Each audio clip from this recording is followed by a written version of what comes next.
Assalamualaikum warahmatullahi wabarakatuh. Apa kabar anak-anakku kelas 12 IPA dan IPS? Buan harap kalian dalam keadaan sehat semua ya. Buan ucapkan selamat kepada kalian semua yang sekarang telah naik kelas, berada di kelas 12. Walaupun kita belajar kali ini melalui pembelajaran daring atau online, Buanin harap kalian bisa mengikuti dan menyimak dengan baik ya. Untuk yang punya buku paket PPKN silahkan bisa dibuka. Langsung saja kita masuk pada bab pertama di kelas 12, yaitu tentang kasus-kasus pelanggaran hak dan pengingkaran kewajiban warga negara. Waktu kalian kelas 10 dan kelas 11, kalian telah mendapatkan materi tentang hak dan kewajiban. Jadi Buanin tidak perlu mengulang kembali apa itu hak dan apa itu kewajiban. Langsung saja tentang hak warga negara, yaitu seperangkat hak yang melekat dalam diri manusia dalam kedudukannya sebagai anggota dari sebuah negara. Sedangkan kewajiban itu adalah sebagai segala sesuatu yang harus dilaksanakan dengan penuh tanggung jawab. Dengan demikian, kewajiban warga negara dapat diartikan sebagai tindakan atau perbuatan yang harus dilakukan oleh seorang warga negara sebagaimana diatur dalam ketentuan perundang-undangan yang berlaku. Nah, jadi hak dan kewajiban warga negara itu tidak dapat dipisahkan. Kenapa? Karena bagaimanapun dari kewajiban itulah muncul yang namanya hak, dan begitu pun sebaliknya. Next. Hubungan antara hak dan kewajiban warga negara dengan Pancasila. Nah, ini adalah penjabaran hubungan antara hak dan kewajiban dengan Pancasila. Sila pertama, ketuhanan yang Maha Esa menjamin hak warga negara untuk bebas memeluk agama sesuai dengan kepercayaannya serta melaksanakan ibadah sesuai dengan ajaran agama masing-masing. Nah, di sini itu merupakan hak setiap warga negara bebas memeluk agama sesuai dengan keyakinan masing-masing. Nah, sedangkan kewajiban warga negara yang sesuai dengan sila pertama yaitu membina kerjasama dan tolong-menolong dengan pemeluk agama lain sesuai dengan situasi dan kondisi di lingkungan masing-masing. Buan harap kalian paham ya. Yang kedua, sila kemanusiaan yang adil dan beradab. Hak warga negaranya itu adalah menempatkan setiap warga negara pada kedudukan yang sama dalam hukum. Jadi setiap warga negara itu memiliki kedudukan yang sama di mata hukum serta memiliki hak yang sama untuk mendapatkan jaminan perlindungan hukum. Itu adalah merupakan hak setiap warga negara sesuai dengan sila kedua. Nah, kewajibannya adalah memperlakukan orang lain sesuai harkat dan martabatnya sebagai makhluk ciptaan Tuhan yang Maha Esa. Sila ketiga, yaitu Persatuan Indonesia, menjamin hak-hak setiap warga negara dalam keberagaman yang terjadi pada masyarakat Indonesia, seperti hak mengembangkan budaya daerah untuk memperkaya budaya nasional. Nah, di sini adalah merupakan hak setiap warga negara untuk mengembangkan budaya daerah masing-masing. Itu merupakan hak setiap warga negara. Dan kewajibannya adalah menempatkan kepentingan bangsa dan negara di atas kepentingan pribadi atau golongan, dan itu merupakan kewajiban setiap warga negara yang terkait dengan sila ketiga. Keempat, yaitu sila kerakyatan yang dipimpin oleh hikmat kebijaksanaan dalam permusyawaratan perwakilan. Haknya di sini adalah mencerminkan dalam kehidupan pemerintahan, bernegara, dan bermasyarakat yang demokratis. Sila keempat ini menjamin partisipasi politik warga negara yang diwujudkan dalam bentuk kebebasan berpendapat dan berorganisasi serta hak berpartisipasi dalam dalam pemilihan umum. Ini adalah hak setiap warga negara. Dan kewajibannya adalah mengutamakan musyawarah mufakat dalam setiap pengambilan keputusan. Itu adalah kewajiban setiap warga negara. Bu An kasih contoh di sini. Ini adalah merupakan contoh musyawarah mufakat menjadi salah satu kewajiban warga negara dalam mengambil keputusan. Nah, ini adalah kewajiban setiap warga negara.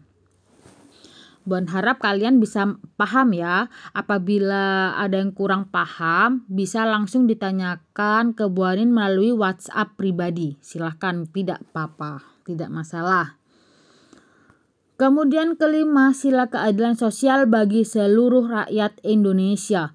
Di sini haknya mengakui hak milik perorangan dan dilindungi pemanfaatannya oleh negara, serta memberi kesempatan sebesar-besarnya kepada masyarakat. Itu adalah hak warga negara yang termasuk dalam sila kelima. Kewajibannya adalah mengembangkan sikap gotong royong dan kekeluargaan dengan masyarakat di lingkungan sekitar. Nah, itu tadi adalah hak dan kewajiban warga negara jika dikaitkan dengan nilai dasar sila-sila Pancasila.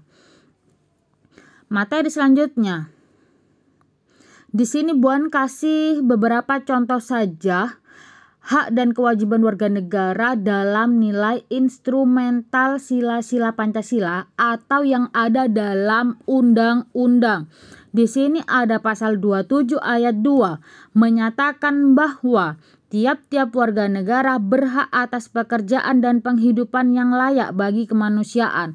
Nah, di sini sudah jelas betapa betapa pentingnya atau negara sangat menjamin hak-hak setiap warganya sampai dimasukkan dalam nilai-nilai instrumental atau ada dalam undang-undang. Sebenarnya banyak banget nilai-nilai atau pasal-pasal yang terkait dengan hak dan kewajiban warga negara. Nanti bisa kalian cari sendiri. Di sini Bu An hanya kasih beberapa contohnya saja. Ini contohnya ada pasal 27 ayat 2. Nah, kemudian ini lagi ada contoh pasal 28. Nah, sebenarnya juga pasal 28 yang tentang hak dan kewajiban itu banyak sekali. Ada pasal 28A sampai 28J. Nanti bisa kalian cek sendiri dulu di kelas 11 juga ada tentang hak dan kewajiban